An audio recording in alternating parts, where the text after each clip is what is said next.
తెలియజేస్తూ మీ అందరికీ thank you.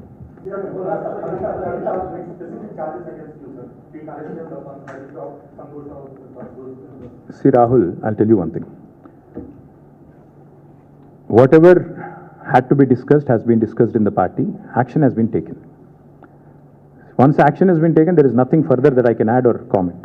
Because whatever had to be discussed internally on party forums, we have done that. And we have acted. And therefore, after the action has been taken, there is nothing further for me to comment or elaborate on. Thank you.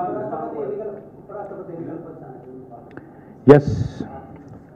ఇప్పుడు దాదాపు 20-25 రోజుల కింద అనుకుంటాను ఉపరాష్ట్రపతి ఎన్నికల ఘట్టానికి తెరలేసినప్పుడు మేము స్పష్టంగా చెప్పాం, రాష్ట్రంలో 70 లక్షల మంది రైతులు, ఈరోజు మనం ఈ నిమిషం ఇక్కడెక్కడైతే మాట్లాడుతున్నామో, ఈరోజు మనం ఇక్కడున్నాం హైదరాబాద్లో, లక్షల మంది రైతులు ఇవాళ క్యూలలో ఉన్నారు ఎరువుల దుకాణాల ముంగట. రాష్ట్ర వ్యాప్తంగా, ఒక జిల్లా కాదు అన్ని జిల్లాల్లో ఎక్కడికక్కడ కొట్టుకుంటున్నారు, మహిళలు కొట్టుకుంటున్నారు, మహిళా రైతులు. అంత అరాచకమైన పరిస్థితి ఉంది.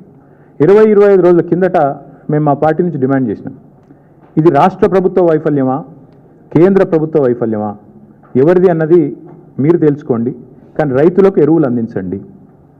మీరు అందిస్తే తప్పకుండా మీకు మద్దతు ఇచ్చే అంశం పరిశీలిస్తామని చెప్పాం. We have nothing against the 2 candidates. ఇద్దరు మంచోళ్ళే కావచ్చు, justice Reddy and CP Radhakrishnan ఇద్దరు కూడా మంచోళ్ళే కావచ్చు, మేము కాదంటలేదు. కానీ ఇవాళ వాళ్ళు రెండు